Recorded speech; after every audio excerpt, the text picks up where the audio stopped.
Ashley's crafted bench that adds a veiled modifier now first removes.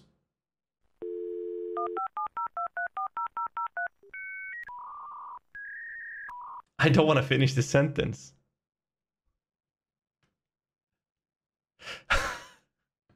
I don't want to remove the sentence. I don't want to read the sentence. I want to finish it. What are they doing? Stop. No. Ashling's crafting bench that adds a veiled modifier now first removes a random modifier.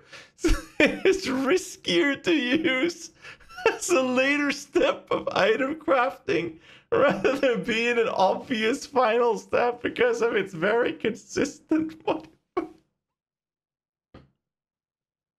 Oh, sweet Jesus, they killed her.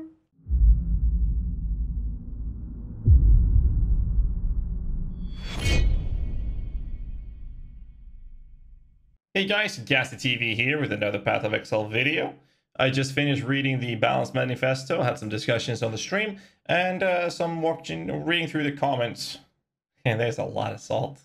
I'm going to go through a couple of things about this, but I wanted to get some information across the board first. So for those of you who don't know me, I played this game for over 26,000 hours and streamed it for over 8 years.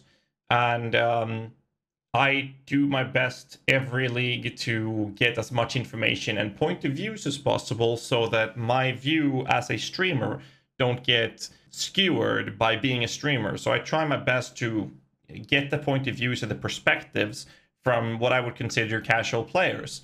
And that is what the stream is helping me with, as well as the Discord community in these 8 years and 26,000 hours of game time has helped me achieve. And there's a reason why most, if not, well, almost all my build guides and guides are designed to help newer players add a perspective from casual players. So I do my best in sticking to this type of content. Most of the things that I say and do is in line with what I believe is good and healthy for the game's longevity for the newer and casual players, and not targeting myself. I know a controversial topic has been Harvest, where I had two opinions. My personal one was that it should be removed, but also my genuine opinion on Harvest when it comes to the newer or casual player base is that they just needed to find a good balance on the Harvest encounters so that it could be used by those type of players, because it's a very helpful tool. So my opinions, depending on which point of view that I'm going from, differs quite a lot. If you're looking at the manifesto right now, my opinion on it is amazing. I think it's great. A lot of these changes are absolutely perfect. But I also see the other side of the coin where the newer players or the casual players view this from a completely different perspective. So I'm going to try to tackle this a little bit, because it seems like there's usually, when you look at a topic, you have 1,000 different opinions. Whereas it seems to be divided very equally on a 50-50 basis, two sides of a coin with the current state of the manifesto, where a lot of people are praising the idea and a lot of people are very upset. And I'm going to try to discuss this a little bit, and I would love to hear you guys' opinion after watching this entire video in the descriptions, in the comments below, sorry. And let me know what you guys feel, because I will read all the comments. I think this is important as a content creator to get multiple perspectives.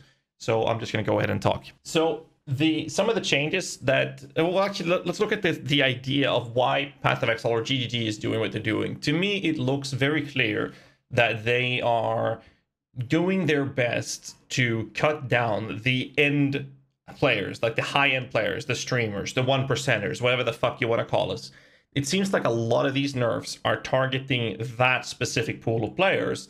And then in their shot at doing this, there is a bit of collateral damage that is hitting the casual and newer players that is also being affected by these nerfs. Obviously, this does not apply to things like the flash work that much, even if it does to a large degree.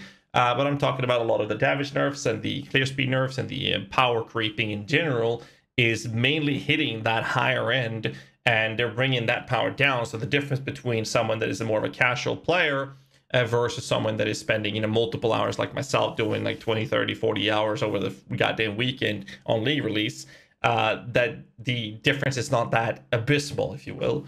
And I think that they've kind of succeeded with that base of the manifesto to a certain degree. But then again, there are other changes in there that I don't really necessarily agree with. So the things I don't agree with when it comes to this are, for example, the increased difficulty of the Act 1. Now, most people playing ARPGs, they want to go in, they want to have a good time, they want to kill things to get loot. Now, Diablo is a great game for that, and I'm talking about Diablo 2, I'm talking about Diablo 3. You can play the Diablo 3 for about 20 to 30 hours, and you've done everything, you will have for perfect gear, and you're done with the game. That doesn't exist in Path of Exile. You don't achieve that in 20 to 30 hours. That just doesn't happen. But what is the difference when it comes to the initial start of a Path of Exile playthrough is that you go through the acts, but the real game don't really start. You don't really play your build until you are level 70 plus, when you're done with the acts and you're actually doing maps. That's where you play your build. That's what people want to get to so that they can enjoy their playthrough after that. Because anyone who's done the Act 1 to 10 a couple of times, they're kind of tired and bored of it. Sure, we loved when they announced the Act 5. We loved when they said, oh, we're getting 5 new acts. It was amazing. We played it 2 or 3 times and then we were bored. We just wanted to go through all the acts and play the end game because that's what we want to do. Increasing the difficulty of Act 1 is, in my opinion, atrocious for the casual and newer players, because they don't have the information or the knowledge to perform at the level of the people that have played this game for a lot. Even if you're a casual player, if you play this game for a few years, you know how to go through the acts fairly quickly. Now, sure, most people don't go through the acts in 3 to 5 hours, maybe 6 or 7 hours. They probably take a lot more than 10 hours to go through the acts. Now, prolonging that stage of the game for a lot of people is something I don't think is a good way to deal with it. Now, on my personal perspective, my point of view, I love doing things like the Cis Gauntlet, for example. Everything was super hard, and we could power through the acts and all the acts in a couple of hours, even on the Gauntlet experience. And that was ridiculously hard compared to what they are doing right now. But that is only for the people that are experienced with the game and have experience with the game and have played this for a lot and knows what to do and have the knowledge, right? This is not to say that the state that a player will be in that is new or potentially casual, right? Or a newer player. They don't have that. So prolonging the act place for those, it might be in line with their philosophy of the game becoming more challenging, which I think a lot of the people that have been here for years have been calling for. We've been saying, hey, please give us a challenge again. This game used to be challenging. We didn't run through content. Hell, we used to farm stupidly long in a map, or before maps came along. I mean, we've been doing so much content. We want the game to be challenging again. But that's us. We have to understand that the peak player base many, many years ago was like 30, 40K.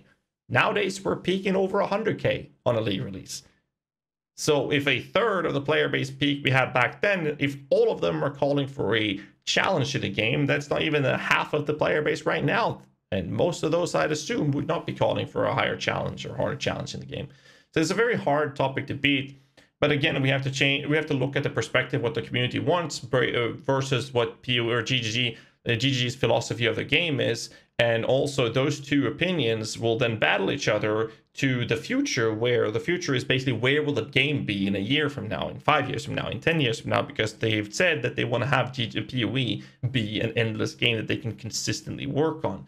And another thing to mention with that is how every single ARPG ever to be introduced in the history of gaming starts up with very low clearing speed, very low power creeping. And as more content is introduced, it increases the power creep level of your character. Everyone's getting more and more power. And at some degree, you're just going to be too powerful for every content in the goddamn game. And there you have two options. Number crunch the shit or nerf everything, right?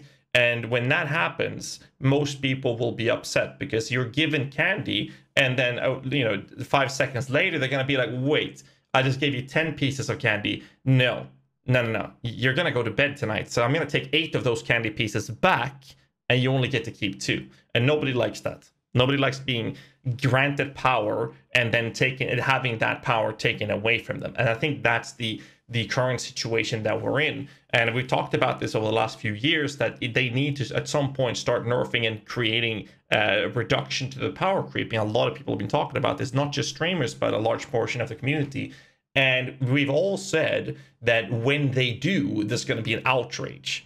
And that's what we're seeing now. We're seeing an outrage in the community. People are bitching and moaning about, oh, they're taking away my power. Rip that, rip this, quit this. Diablo 2 remaster coming out. We're going to play that instead. Hell, might as well play Volson again, because that's more balanced, right? And comments like that. And I think that's pretty crazy with the whole structure of what they're doing. But we also have to keep in mind that at some point, it's going to be too much power. And what happens if they didn't stop this and we were just power creeping through over and over again? PoE would turn into a slightly more complex version of Diablo 3, right? You play Diablo 3 for 20 to 30 hours, you've done everything in the game, you have perfect gear, you're fun. You're fine, you're done with the game. There's nothing else to do. PoE offers so much more. Now, this doesn't mean that I'm agreeing with a lot of these changes that they're doing, but to go back to where this video started, the scope that they seem to have is to target the higher end power creeping and not affecting too much of the player base that is not getting there. But that's fine. I think that the nerfs looks pretty fine so far. Even the crafting nerfs I was slightly upset about earlier, but I think it looks fine. What I don't agree with that doesn't cope well with that specific scenario, if you will, is the idea that they're increasing the difficulty in the acts. Now, I'm not happy with that at all. For me, I don't think it's going to affect me as a player at all, but I'm also a player that plays this religiously. This is my job. It's my entire livelihood. Most people playing this game are casual players. Most people playing this game, they don't go through 10 acts in 4 hours. They don't go through 10 acts in 6 hours. They don't do it in 8 hours. They do it in a lot more than that. And prolonging that stage where the game and the fun and your actual build that you want to play starts once you get the maps, I don't know how I feel about that. Especially as someone who creates a lot of build guides, I'm going to be in a position where my build guides are like, oh, you do this when you're leveling. And I understand that a lot of people reading my guides, they're going to use those things for 10, 15, 20 hours before they get to play my actual build. Because the build guide, like 99% of all build guides in the community, is designed that way. Because you play it when you have the levels, or that specific unique item that you needed, or that skill, or when you have enough skill points in the tree to respec into it, right? And those things. And I don't know, I think that GGG needs to understand that most people playing their game have a job that is not related to streaming. Because the streamers are, we represent a very small percent of the player base. We're not that many streamers that are doing this full time, at least. And I think that with that said, that kind of settles my perspective on what I think about the nerfs and the changes that are bad, and they are the changes that are affecting the people that have a job outside of streaming, that it affects their chances and their time to get to the actual game to play the end game with the maps and whatnot. But I think that the nerfs they're doing, the changes that they're doing, is there to present more of a challenge as you're playing, which I think is fine. I don't think it's going to be that drastic as people think. I do believe that a lot of the changes are more for the people that have that finished in-game gear, that they're zooming through a map, and that's not that big of a player base, and nerfing that down will be good in the long run from my perspective. Granted, I haven't seen the patch notes. I might be completely wrong once you see the patch notes if there's going to be even more that we haven't seen in the manifesto, but that's my personal take on these things. And to finalize this video, a lot of people have been asking me about the idea of the minion damage support, but the changes are to it.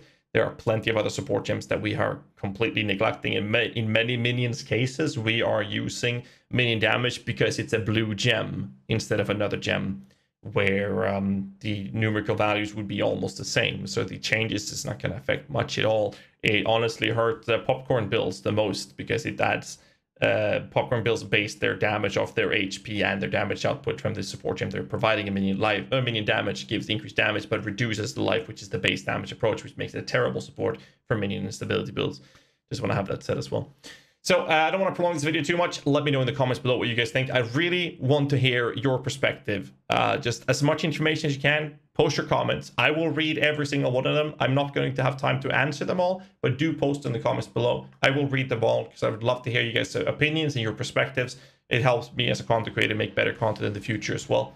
And no matter what they do, I hope you guys will have a fun in 3.15, and more videos will come before the league starts, as well as updating all my build guides live on stream. Catch you there on twitch.tv/GHAZZY TV. Till next time, hit the like button, subscribe for more content, and stay safe. Keep rocking.